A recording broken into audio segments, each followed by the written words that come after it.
باپ اور بیٹے اور روح القدس کے نام سے آمین۔ ہمارے خداوند یسوع مسیح کا مکاشفہ، اس کا 14واں باب، اس کی پہلی 10 آیات۔ کلیسیا کی فتح یابی۔ اور میں نے نگاہ کی تو کیا دیکھتا ہوں کہ وہ برہ کوہ صہیون پر کھڑا ہے، اور اس کے ساتھ 1,44,000 اشخاص ہیں، جن کی پیشانی پر اس کا نام اور اس کے باپ کا نام لکھا ہوا ہے۔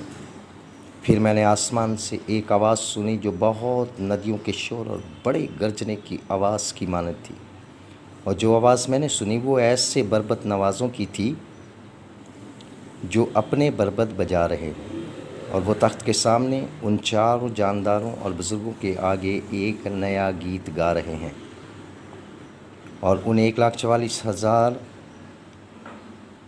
کے سوا جو زمین سے خریدے گئے تھے کوئی اس گیت کو سیکھ نہ سکا۔ یہ وہ ہیں جو عورتوں کے ساتھ آلودہ نہ ہوئے، کیونکہ کمارے ہیں۔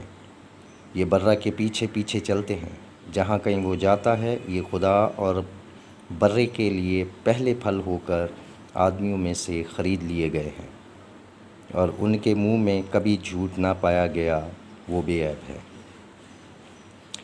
بابل پر فتویٰ۔ اور میں نے ایک اور فرشتے کو ابدی انجیل لیے ہوئے دیکھا، جو آسمان کے بیچوں بیچ اڑ رہا تھا، تاکہ زمین کے باشندوں اور ہر قوم اور قبیلے اور زبان اور امت کو خوشخبری سنائے۔ اور اس نے بڑی آواز سے کہا کہ خدا سے ڈرو اور اس کی تمجید کرو، کیونکہ اس کی عدالت کی گھڑی آ پہنچی ہے۔ اسی کو سجدہ کرو جس نے آسمان اور زمین کو اور سمندر اور پانی کے چشموں کو پیدا کیا ہے۔ اور اس کے بعد ایک اور نے، یعنی دوسرے فرشتے نے آ کر کہا کہ گر پڑی وہ بابل عظمیٰ گر پڑی، جس نے اپنی حرام کاری کی غضب انگیز میں سے تمام قوموں کو پلایا ہے۔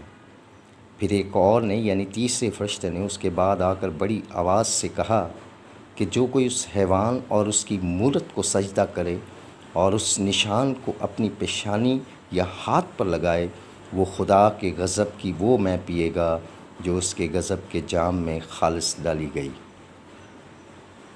وہ مقدس فرشتوں کے روبرو اور برے کے حضور آگ اور گندک کے عذاب میں مبتلا ہو کر تڑپے گا۔